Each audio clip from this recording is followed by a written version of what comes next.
Salut les amis, alors j'ai reçu ma batterie StoreCube S1000 Pro pour intégration directe sur un micro-onduleur, petite installation photovoltaïque. On va déballer le produit, on va parler de la batterie, on va l'installer, on va voir si ça vaut la peine d'acheter un produit comme ça, on va en discuter. En tout cas, ça me plaît bien l'idée de cette batterie en intégration directe sur micro-onduleur. C'est parti, on va voir la batterie StoreCube S1000 Pro.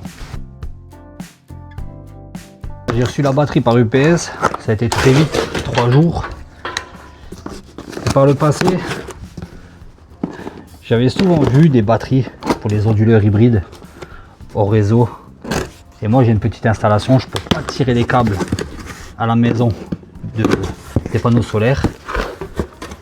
Et je ne savais pas que ce système existait. Je connaissais les batteries domestiques, je ne savais pas que ce système existait. Alors qu'est-ce qu'on a là? On a les câbles type C4. Voilà.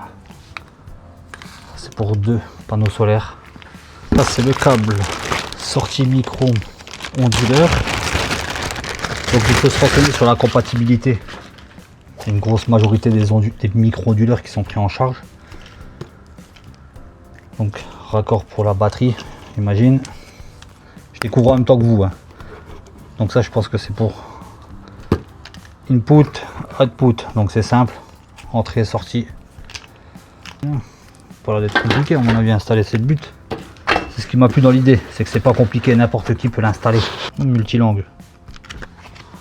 Ah, bravo pour la notice multilangue parce que généralement t'as que de l'anglais, français.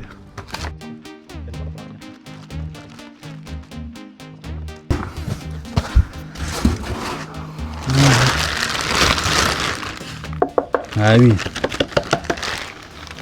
ça c'est du bon matos. C'est pour ça qu'elle est lourde. Elle est chouette, elle est belle.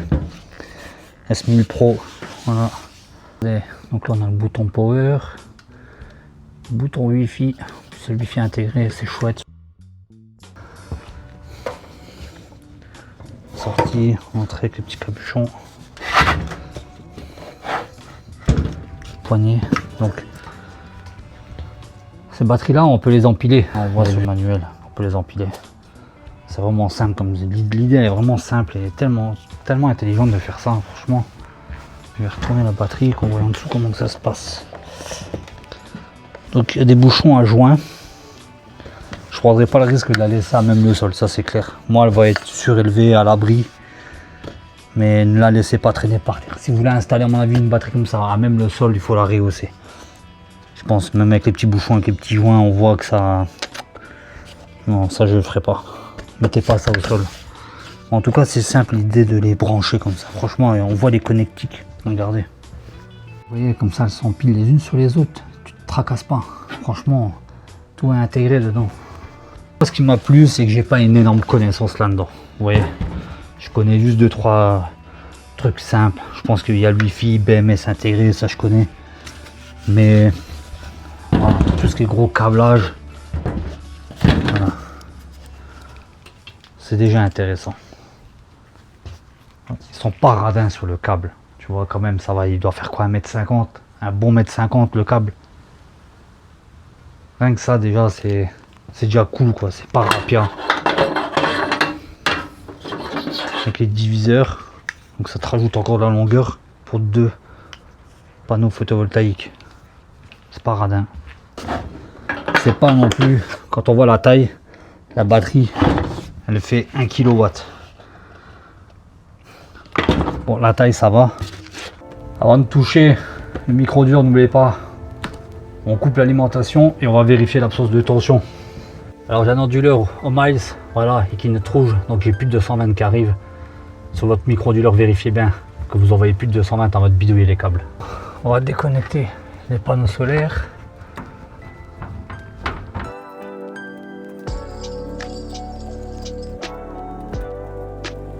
Donc voilà, arrivée onduleur, les panneaux solaires ils sont là, et au-dessus ils sont là.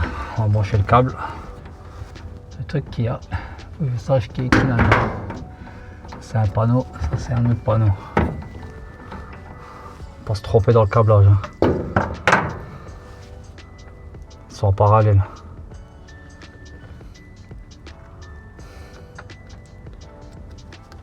Voilà. Ça c'est le panneau là. Et ça c'est le panneau là normalement. Alors il y a des numéros 1 et 1 pour les repérer. 2 et 2. Donc 1 et 2, mais bon, je ne peux pas te tromper.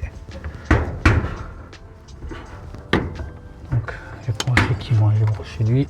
Puis il doit se brancher là. Voilà. Le deuxième panneau. Et bien du coup je vais pouvoir bien remettre mes fils par la suite. Voilà. Donc là,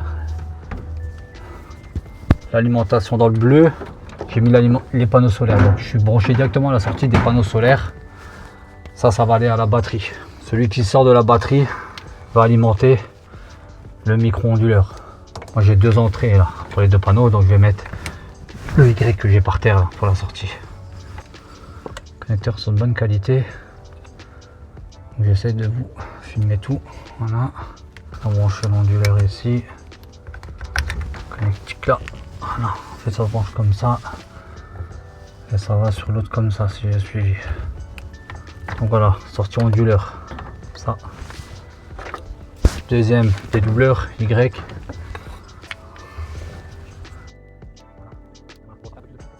Branché là, je vais tout accrocher proprement. Voilà, mais c'est bien parce que la batterie, moi, je vous ai dit, elle va finir là-bas.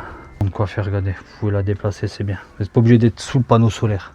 Je vais même vous dire pour le test, je vais la laisser en bas. Je vais la brancher, la paramétrer pour la mettre en route et la charger déjà. Je vais la laisser pour l'instant en bas au sol. Je vais la remonter après et bien accrocher mes câbles.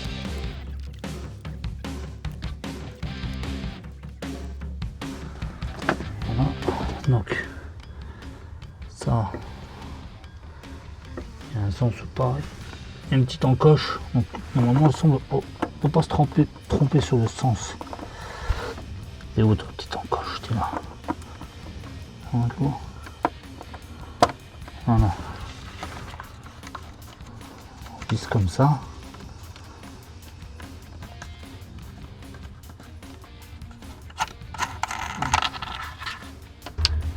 Et là, voilà.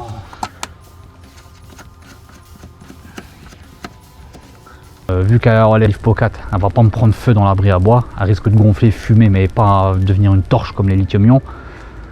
Donc je trouve que ça reste quand même un truc vraiment sympa.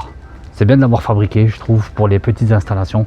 Deuxième détail intéressant, quand la batterie est déchargée la nuit, je n'arrive plus à communiquer avec mon micro-onduleur avec le Wi-Fi parce que l'alimentation de la batterie est coupée. La batterie la nuit ne prend pas d'électricité pour s'auto-alimenter. Et je trouve que ça c'est un bon point, j'ai remarqué ça quand le Wi-Fi se coupait de mon micro-onduleur. La batterie, vous pouvez acheter sur leur site des prises intelligentes pour optimiser l'utilisation de la batterie. Donc ça va communiquer avec le BMS pour optimiser, pour pas trop vider la batterie. Ça va bien réguler. Pour parler de rentabilité, il faut voir le nombre de cycles par jour que vous allez décharger la batterie, recharger, utiliser cette batterie en fonction de l'ensoleillement. Donc ça va dépendre d'une région à l'autre. Mais le fait de n'envoyer plus rien du tout dans un réseau électrique auquel EDF va facturer à d'autres clients, vous amortissez beaucoup plus rapidement votre matériel. Parce qu'il y a une erreur dans les calculs, c'est que quand vous achetez du matériel solaire en autoconsommation avec réinjection, l'erreur c'est qu'on vous dit ben, tu vas produire 10 kW la journée, calcule ta rentabilité. Non, il faut calculer en fonction de l'utilisation de l'électricité que vous avez fabriquée. Le surplus, c'est de la déduction sur le matériel parce que vous l'avez donné. Et ça souvent c'est oublié quand on parle de panneaux solaires avec autoconsommation, réinjection au réseau, c'est que EDF lui va le refacturer. Et ça on l'oublie et ça vous coûte sur votre matériel et sur la longueur de l'amortissement du matériel. Ça reste intéressant dans le sens où vous réinjectez plus rien dans le réseau. Alors dans la description de la vidéo, je vous mets le lien de la batterie. J'ai essayé d'avoir un code promo, donc je vous le mets. Normalement je peux bénéficier de 5% si je vous l'envoie avec un lien J'en veux pas, faites comme vous voulez. Je vous mets les liens Amazon, les liens du site. Voilà, sur Amazon, ce sera ma boutique. Donc voilà, profitez-en si ça vous intéresse. Merci d'avoir suivi la vidéo. Si vous n'êtes pas abonné, pensez à vous abonner sur la chaîne Maltese Habitat. Il y a toujours un truc d'intéressant. Je partage, ça peut vous aider, des conseils. Il y a toujours quelque chose à apprendre sur la chaîne Maltese Habitat. Aimez la vidéo si elle vous a plu. Et on se dit à la semaine prochaine pour une nouvelle vidéo. Allez, ciao!